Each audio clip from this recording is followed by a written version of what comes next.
Now, road traffic accidents and casualties continue to rise in the first half of this year.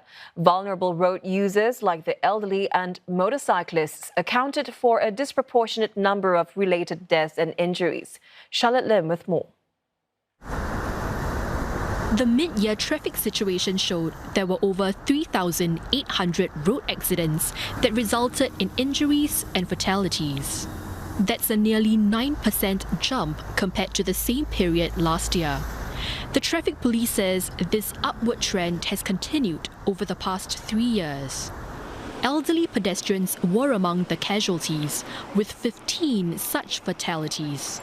That's more than double compared to the same period last year. The Singapore Road Safety Council says while there are designated zones with lower speed limits, more can be done to protect older pedestrians.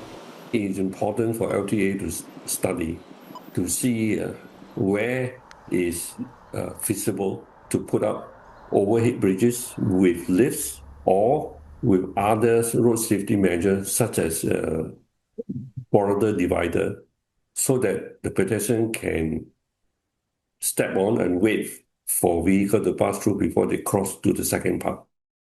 On the roads, there were more than 118,000 speeding violations. That's a 45.5% increase compared to the same period the year before. The police says this is partly due to stepped-up enforcement. But speeding-related accidents have dropped by 12.3% to 236.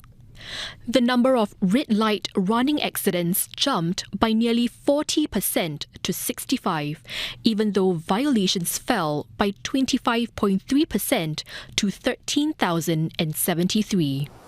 Those caught speeding will face stiffer penalties such as higher demerit points and increased fines from next year.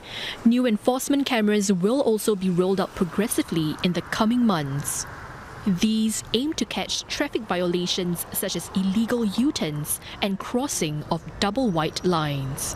Chairperson of the Government Parliamentary Committee for Home Affairs and Law, Vikram Nair, says these measures are needed. I will be asking, certainly in the course of our GPC meetings and perhaps even in Parliament, to what extent things like AI are being used to help analyze data. Because if you have traffic cameras and so on, there is a lot of data, right, they're collecting. And of course, if you have AI to help analyze this data, that may help in detecting and taking action as well. The police will continue to step up education and engagement efforts on safe road use. There were more accidents involving motorcyclists and pillion riders than any other road users in Singapore in the first half of this year. To improve safety, the traffic police will update motorcycle helmet standards to align with international best practices.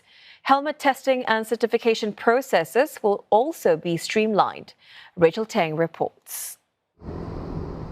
In the first half of this year, motorcyclists and pillion riders made up over half of road fatalities.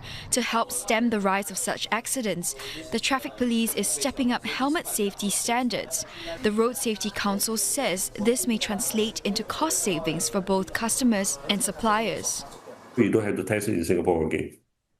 Or when you want to test it, you test it by shipment, a bigger quantity, rather than by batch. Right? Because testing is very expensive. So maybe with this cost saving, they can pass on to the customers or the motorists. Then the price again can be cheaper. Riders tell CNA that safety is one of their top concerns, but they also value how comfortable helmets are and are affected by things like ventilation and heat retention. Others are already looking to international certification labels. There's nothing protecting me from the elements and other vehicles. I mean, I can control what I control when I ride, but I cannot control when other cars turn into my lane. So yeah, so primarily safety lah. There are other standards like DOT or other international standards, EU standards, that may actually be safer in terms of the safety aspect. So I hope that maybe the authority can look into it. We cannot say we stick to the local standard. Then when we tour, we go other country, then other country is not recognized, then what's the point? So what makes a bike helmet safe? Here are some things that riders told me they look out for. First, the strap of the helmet and whether it can easily slip from a person's head. Second, the strength and material of the shell.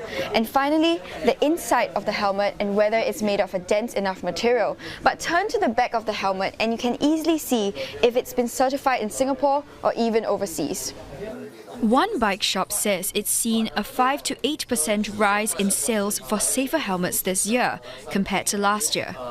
We do see like a slight increase in modular helmets and full face helmets, which are the helmets that do protect your jaw as well. So that is something, you know, that shows that the customers are more and more proficient with like the safety standards and also more aware, and they will want something that, you know, protect their head.